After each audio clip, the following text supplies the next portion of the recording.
एक 8 मार्कर जो एग्जाम में आना ही आना है।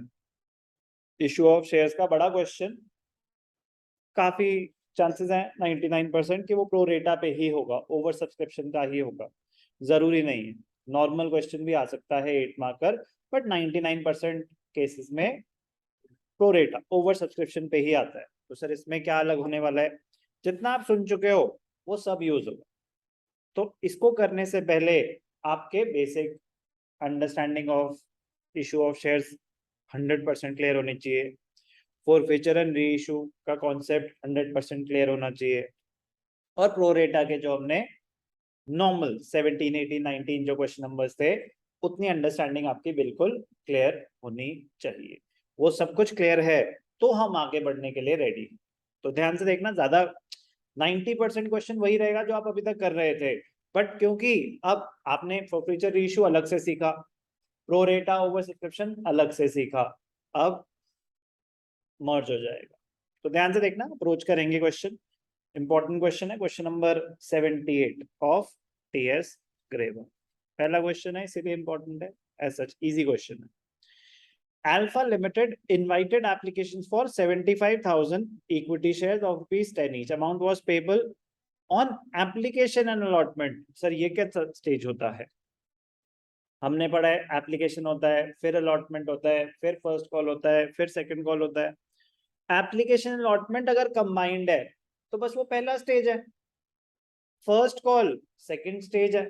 तो जो अगर आप नॉर्मल सिनेरियो में एप्लीकेशन फर्स्ट स्टेज होता है, सेकंड स्टेज अलॉटमेंट होता है, फिर कॉल होती है, यस और no?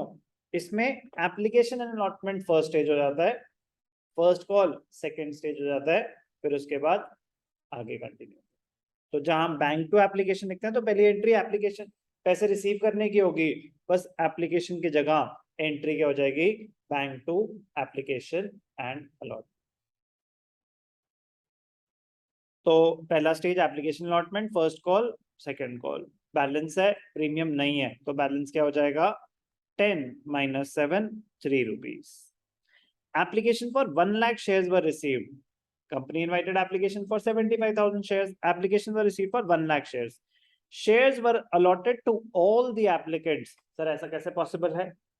On pro rata basis. On pro rata basis. Pro rata basis मतलब 1 lakh को दिए 75,000 shares. एक ही category है.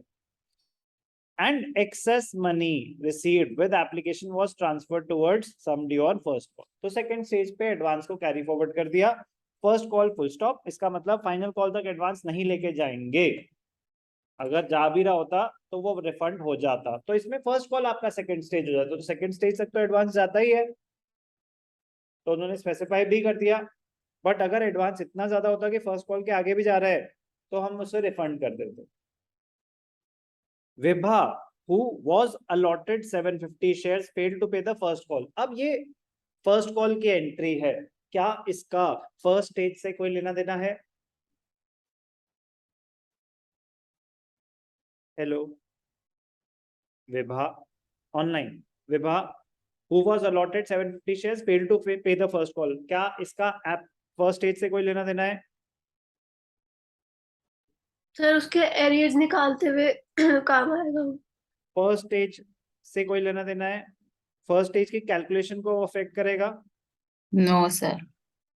सेकेंड स्टेज में यस यूज हो जाएगी वो, लेकिन फर्स्ट स्टेज की क्या कैलकुलेशंस को अफेक्ट करेगा प्रतिष्ठा? No sir. तो मैं आपको ये समझाना चाहता हूँ कि जो शेयर्स हैं, जो बड़े क्वेश्चन हैं, उनको ब्रेक करना सीखो। तो एप्लीकेशन अलॉटमेंट को फर्क नहीं पड़ रहा कि किसने फर्स्ट कॉल दी किसने नहीं दी, तो उसकी कैलकुलेशन आप अभी पहले इतनी एंट्री पास करके, तो यहाँ पे एक पॉज ले लेंगे, यहाँ तक की कैलकुलेशन करेंगे। हाँ,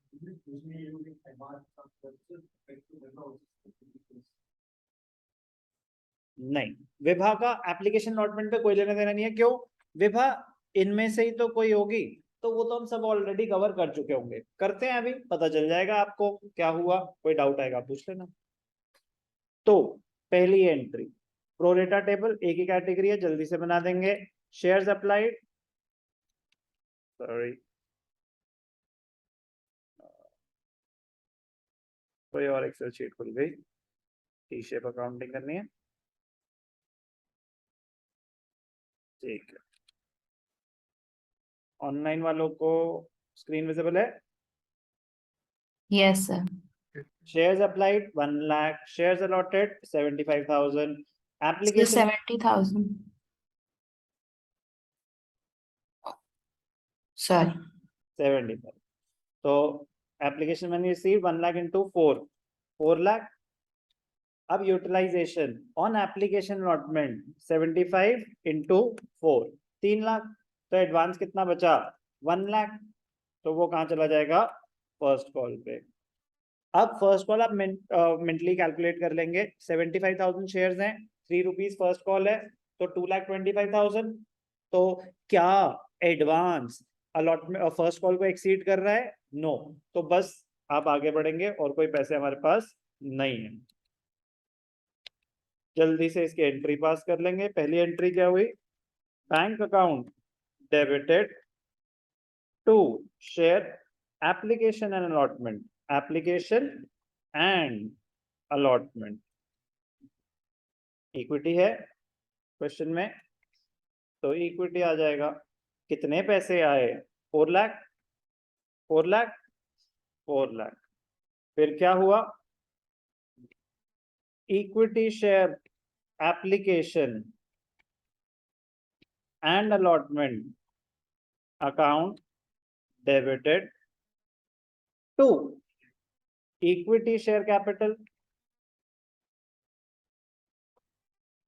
to equity share first call. कितने पैसे आए? 4 लाख रुपीस। उसमें से कैपिटल में 3 लाख, एडवांस 1 लाख। कोई भी डाउट?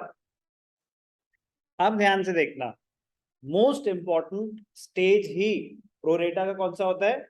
Second stage. तो इस केस में सेकंड स्टेज क्या हो गया? First call. प्रोरेटा का मोस्ट इंपॉर्टेंट स्टेज ही क्या होता है? Second stage. क्यों? क्योंकि कुछ एडवांस कैरी फॉरवर्ड हो रहा है। तो एरियर्स अगर होंगे तो जितना सेकंड स्टेज के वैल्यू थी वो पूरे नहीं होंगे, तो आपको कैलकुलेट करने पड़ेंगे। तो ध्यान से देखना। तो अभी समझ आएगा क्या विभाग का कहीं रोल आया? हो गई ना पूरी एंट्री खत्म, तो आपका 1/3 क्वेश्चन खत्म हो गया। Vibha who was allotted, Vibha who was allotted, बड़े ही ध्यान से हाईलाइट करेंगे कि हमें नंबर ऑफ शेयर्स अप्लाइड दे रखे हैं या अलॉटेड दे रखे हैं। तो Vibha who was allotted 70 shares fail to pay the first call, तो मतलब सेकंड स्टेज के पैसे नहीं आए। ओके जी। Her shares were immediately forfeited, afterwards the second call was made. So afterwards the second call was made. क्या second call का first call से कोई लेना देना है? नहीं है। तो एक स्टोरी यहां तक की हम कर सकते हैं। अब ध्यान से देखना, मोस्ट इंपॉर्टेंट एंट्री। पहली एंट्री तो बहुत इजी है, क्या? First call due. Second stage की जो ड्यू की एंट्री है, अगर अलॉटमेंट होता तो अलॉटमेंट ड्यू, यहाँ पे क्या है? First call due. Equity share first call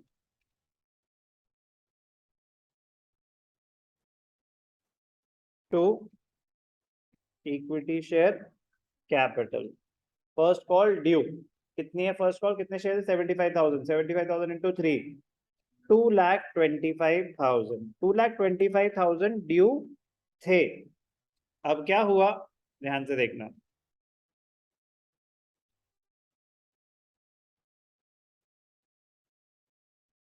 pro rata का मोस्ट इंपॉर्टेंट स्टेप ये होता है, ध्यान से देखेंगे। वर्किंग नोट नंबर 2, फर्स्ट तो आपका प्रोरेटा टेबल हो गया। क्या है working note? Details of first call. Second stage में फर्स्ट कॉल है। Details of first call money receive. तो क्वेश्चन नंबर जो 17, 18 था उसमें भी तो हमने यही वर्किंग नोट बताया था मैंने आपको कि मोस्ट इंपॉर्टेंट होता है, वही सीखा था, वही यूज हो रहे हैं। Details of first call money receive. तो मनी ड्यू, पैसे मिलने कितने चाहिए थे? 75,000 इंटू 3, 2,25,000 लेस एडवांस कितना आ रहा है? 1 लाख। तो पैसे कितने बचे? 1,25,000 लेस एरियर्स एरियर्स किसके हैं? सिर्फ और सिर्फ विभा के। तो अब विभा का सेपरेट वर्किंग नोट बनेगा, तो नीचे स्पेस छोड़ के थोड़ा सा आप क्या बनाएंगे? Working note number 3। क्या लिखेंगे यहाँ पे? Details of Vibha. थोड़ी थोड़ी मतलब स्टार्टिंग में आप आराम से कॉन्सेप्ट पे फोकस करना, बट इवेंचुअली जल्दी जल्दी सीखना है। Details of Vibha. Vibha who was allotted 750 shares, अगर उसको 750 शेयर्स अलॉट हुए हैं, उसने अप्लाई कितने करे होंगे? अप्लाइड फॉर, ध्यान से देखना, हमें अप्लाइड निकालना है ना, तो जो निकालना है वो राइट हैंड साइड पे, अलॉटेड अप्लाइड। ये सिर्फ आपके अंडरस्टैंडिंग के लिए कर रहा हूँ, आप डायरेक्टली भी कर सकते थे। जब 75,000 अलॉट होते हैं तो अप्लाई कितने करे थे? 1 लाख। 750 अगर अलॉट हुए हैं तो अप्लाई कितने करे होंगे? 750 इंटू 1 लाख डिवाइडेड बाय 75,000, तो क्या आ जाएगा आंसर? 1000। अप्लाई करे होंगे 1000 शेयर्स, तो एडवांस कितना आया होगा? डायरेक्ट मैं आपको शॉर्टकट बता रहा हूँ, एडवांस कितना आया होगा? उसके कितने शेयर्स एक्स्ट्रा थे? 250, तो 250 इंटू 4 1000 ही आया होगा ना एडवांस। यस और नो? एडवांस किसका? Advance for first call. अब ये तो मैंने आपको डायरेक्ट निकाल के दिखाया, अगर लंबा मेथड करते, लेकिन आपको ये आना चाहिए क्योंकि टाइम बचाना सीखना है। अगर लंबा मेथड करते तो क्या होता? Money received on application and allotment, कितने शेयर्स हैं? 1000। पैसे कितने आए? 4000 less used on application and allotment, कितने शेयर्स दिए आपने उसको? 750, तो यूज कितने हुए होंगे? 3000। तो एडवांस कितना बचा था? समझ आई बात? तो डायरेक्ट कैसे निकाला, समझ आया? जितने भी एक्स्ट्रा शेयर्स हैं, आपने 1000 के 750 दिए तो उसके 250 शेयर्स एक्स्ट्रा है, तो 250 पे जो उसने एप्लीकेशन मनी दी होगी वही तो एडवांस होगा। यस और नो? तो एडवांस था 1000। अब ध्यान से देखना, first call due, first call कितनी मिलनी चाहिए थी? 750 इंटू 3 2250। अब उसने फर्स्ट कॉल नहीं दी। अब नॉर्मल सिनेरियो क्या होता था कि अगर किसी ने फर्स्ट कॉल नहीं दी, ऑल द बेस्ट, किसी ने फर्स्ट कॉल अगर नहीं दी तो पूरी नहीं दी। अगर प्रोरेटा का क्वेश्चन नहीं होता तो आप डायरेक्टली मल्टीप्लाई करके कैलकुलेट कर देते थे कि एरियर्स कितने हैं। यहाँ पे सर इतना दिमाग क्यों लगाना पड़ता है? क्योंकि बेटा उसका कुछ एडवांस आया होगा फर्स्ट कॉल तक, तो अगर उसने फर्स्ट कॉल नहीं दी, इसका मतलब ये नहीं होता कि उसने पूरी फर्स्ट कॉल नहीं दी, कुछ पोर्शन दिया, कुछ पोर्शन नहीं दिया। तो आपको वो कैलकुलेट करना सीखना है कि वो कैसे दिखा। तो कैलकुलेशन हम ऑलरेडी सीख चुके हैं। तो एडवांस कितना था? 1000। तो उसके एरियर्स कितने हैं? 1250। कोई भी डाउट? समझ आई बात?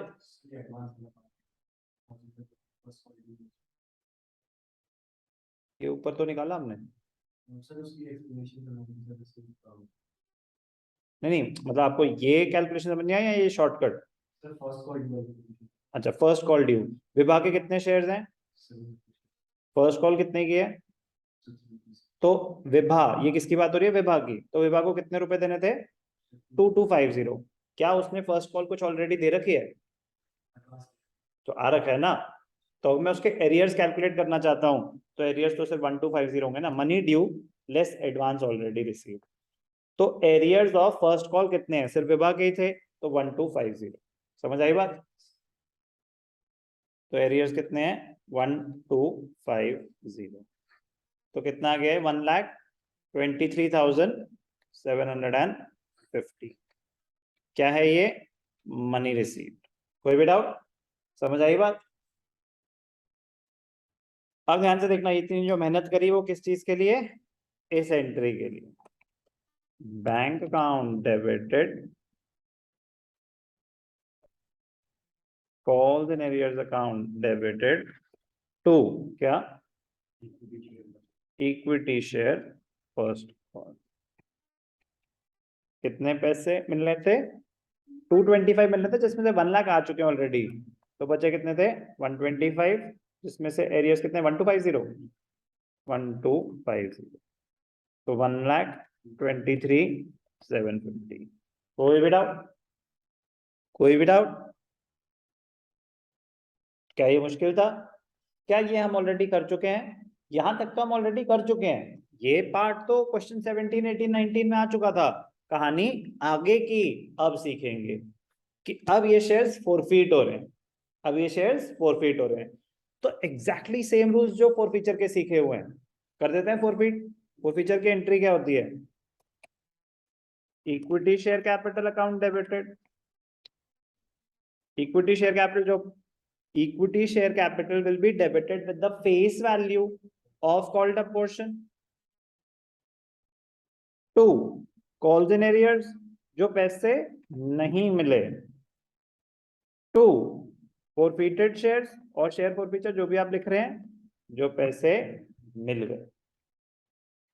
equity share capital is debited with the face value of called up portion, तो 750 into 7, 750 into 7 क्या हो गया? 750 into 7, okay, 7 7 35, 3750, 7 7 49, 7 5250, ठीक है, 5250। अब ध्यान से देखना, इंपॉर्टेंट पॉइंट। नॉर्मली फॉरफीचर में क्या होता था कि फर्स्ट कॉल नहीं दी तो फर्स्ट कॉल रिवर्स कर दो, जो पैसे मिल गए वो फॉरफीचर में। यहाँ पे विभा ने फर्स्ट कॉल नहीं दी, तो क्या विभा ने पूरी फर्स्ट कॉल नहीं दी? No sir. उसने सिर्फ 1250 नहीं दिए, क्योंकि उसका कुछ एडवांस आ रखा था। तो एरियर्स में जो आपके वर्किंग है वहां से ये एंट्री पास होगी, डायरेक्ट एंट्री पास नहीं हो सकती। फॉरफीचर में नॉर्मली तो क्या होता था? डायरेक्ट एंट्री पास 750 into 3 एरियर्स में आता, और उसने सिर्फ फर्स्ट स्टेज के वैसे दिए थे तो 750 into 4। वो नॉर्मल सिनेरियो होता है, प्रोरेटा में नहीं। तो प्रोरेटा में जो आपकी वर्किंग है वो आपको बचाएगी। तो वर्किंग में हमने देखा कि विभाग के एरियर सिर्फ 1250 थे, तो उसने पैसे दिए कितने थे? उसने टोटल 4000 रुपीज दिए थे। यहाँ दिख रहा है ना, उसने कितने पैसे दिए? 1000 into 4। बट सर इसमें से एप्लीकेशन पे तो 3000 यूज हुए, तो 1000 अलॉटमेंट पे यूज हो गए। तो जब हम पैसे फॉरफिट कर रहे हैं तो हम आपसे ये नहीं पूछ रहे कि किस स्टेज पे आपने यूज करे, हम बस ये पूछ रहे हैं कि पैसे मिले कितने। तो कितने पैसे मिले थे? 4000। समझ आई बात? ये एंट्री समझ आई? Yes sir. Pratishtha, yes Sanuj, yes sir. आपको समझ आई? ठीक है, हाँ जी। Question over. क्यों? आगे तो बहुत इजी है। आगे बहुत इजी क्यों है सर? ऐसे कैसे? क्या एडवांस नेक्स्ट स्टेज तक गया? अगर एडवांस नेक्स्ट स्टेज तक गया ही नहीं तो इसके आगे की कहानी तो नॉर्मल है। एडवांस क्या सेकंड कॉल इतना एडवांस था कि क्या सेकंड कॉल तक गया? नहीं गया। तो जिस स्टेज पे एडवांस ही नहीं गया उसके अगर एरियर्स भी हैं या कुछ भी है तो वो तो नॉर्मल क्वेश्चन है, वो आपको प्रॉब्लम क्रिएट नहीं करेगा। तो चलो, shares forfeited immediately afterwards the second call was made, the amount due on second call was received except, तो मैं कह रहा हूँ except को भूल ही जाओ, पहले ड्यू की एंट्री पास कर लेते हैं। 3 एंट्री क्या हो जाएगी? Equity share second and final call account debited. 2 equity share capital, कितने शेयर्स हैं? 75,000 थे, बस इस चीज का ही ध्यान रखना है। 75,000 थे, इसमें से 750 फॉरफिट हो चुके हैं, 750 फॉरफिट हो चुके हैं। तो जगह कम पड़ रही है, एक सेकंड, थोड़ा सा, ठीक। तो कितने हो गए? 74,250 7। ये ध्यान रखना है, जो शेयर फॉरफिट हो गए उनसे थोड़ी ना सेकंड कॉल मांगेंगे। तो सेकंड कॉल थी कितनी, 3 रुपीज। ये है ड्यू की एंट्री। इसमें किसी कोई डाउट? अब ध्यान से देखना, बहुत सिंपल है, मैं कह रहा हूँ वर्किंग नोट की भी जरूरत नहीं है, बेसिक आप बना सकते हो, बट जरूरत नहीं है। बनाना तो बहुत अच्छी बात है, बट जरूरत क्यों नहीं है सर? अब क्या हुआ, टाइम सेविंग, बट ध्यान से देखना, बी केयरफुल, क्वेश्चन को रीड करना आना चाहिए। सेकेंड कॉल तक कोई एडवांस नहीं गया। सेकेंड कॉल में हुआ क्या, afterwards the amount due on second call was also received except on 1000 shares applied, 1000 shares applied by Monica। तो मोनिका ने अगर 1000 शेयर्स अप्लाई करे होंगे तो क्या मोनिका को 1000 शेयर्स मिले होंगे? साम्या, प्रतिष्ठा, हाँ सर। कितने मिले होंगे? 750। करेक्ट। तो अब जो चीजें बेसिक दिख रही हैं डायरेक्टली, उसके लिए आपको वर्किंग नोट बनाने की जरूरत नहीं है, बट प्लीज बनाओगे, फायदा है, नुकसान नहीं है। लेकिन जहां जरूरी है वहां मैं बना के दिखा रहा हूँ, वो जरूर बनाना। कुछ बच्चे उसको भी अवॉइड कर रहे हैं, वो बहुत बड़ी बेवकूफी कर रहे हैं कि नहीं सर ये भी हम मेंटली कर लेते हैं। अरे भाई मुझे पता है, लेकिन बहुत बड़ी गलती कर रहे हो अगर आप ये वर्किंग नोट नहीं बना रहे हो। बना बना के प्रैक्टिस करोगे तो आपकी स्पीड उसके साथ डेवलप होगी, नहीं बना के करोगे तो बहुत बड़ी गलती कर रहे हो, मैं बहुत बार बोल चुका हूँ, बट कोई बात नहीं। अब ध्यान से देखना कैसे बेसिक एंट्री है। बैंक अकाउंट डेबिटेड, सर हमें कैसे पता चलेगा कब वर्किंग नोट की जरूरत है कब नहीं है? अभी बताता हूँ। Calls and arrears, 2 equity share, second and final call. अब ध्यान से देखना कि सर ये डायरेक्ट कैसे हो सकती है, आपने फर्स्ट कॉल के लिए तो इतना लंबा चौड़ा वर्किंग नोट बनाया, बता चुका हूं। इसीलिए उसका लंबा चौड़ा वर्किंग नोट था क्योंकि कुछ एडवांस गया था फर्स्ट कॉल तक। मनी रिसीव्ड, मनी रिसीव्ड की कैलकुलेशन क्या होती है? मनी रिसीव्ड की कैलकुलेशन होती है money due minus advance minus arrears. Same होगी सेकेंड कॉल की भी, money due minus advance minus arrears. क्या इसमें सेकेंड कॉल तक एडवांस गया? नहीं गया। एरियर्स यस हैं, बट क्या एरियर्स में कुछ पोर्शन मिला कुछ पोर्शन नहीं मिला, या अगर सेकेंड कॉल नहीं मिली तो पूरी ही नहीं मिली? सेकेंड कॉल नहीं मिली तो पूरी ही नहीं मिली। क्यों नहीं मिली? क्योंकि उन 750 शेयर्स की सेकेंड कॉल नहीं मिली, उनका जब कुछ एडवांस ही नहीं गया सेकेंड कॉल तक, तो सेकेंड कॉल उन्होंने पूरी ही नहीं दी होगी। तो आप डायरेक्ट मल्टीप्लाई करके कर सकते हैं। कैसे? 750 इंटू 3, ये हो गए एरियर्स। सर हम फर्स्ट कॉल में ये डायरेक्टली मल्टीप्लाई करके क्यों नहीं कर सकते थे? क्योंकि विभाग की फर्स्ट कॉल ड्यू थी 750 इंटू 3, 2250, जिसमें से 1000 ऑलरेडी एडवांस आया हुआ था, इसीलिए आप डायरेक्टली नहीं कर सकते। तो ये बहुत जरूरी है समझ आना कि कहाँ डायरेक्टली हो पाएगा कहाँ नहीं, बेसिक कॉमन सेंस पता होना चाहिए, क्वेश्चन करते करते पता चल जाएगा। सेकेंड कॉल थी कितनी? 222 750, कितने नहीं मिले? 2250, तो कितने मिल गए? 2,20,500। कोई भी डाउट? ओके। अब क्या हुआ, हर शेयर्स वर ऑल्सो फॉरफिटेड। कर लो जी, मोनिका के शेयर्स फॉरफिट। एंट्री क्या होगी? ये एंट्री हो जाएगी, कॉपी पेस्ट कर लेते हैं। फर्क क्या होगा, अब पूरे पैसे मांगे थे तो 750 इंटू 10, तो शेयर कैपिटल कितने से डेबिट हो जाएगी? 7,500। कितने पैसे उसने नहीं दिए? 2250, तो बाकी तो दिए ना 750 इंटू 7। तो क्या है इसके फॉरफीचर में कोई दिमाग लग रहा है?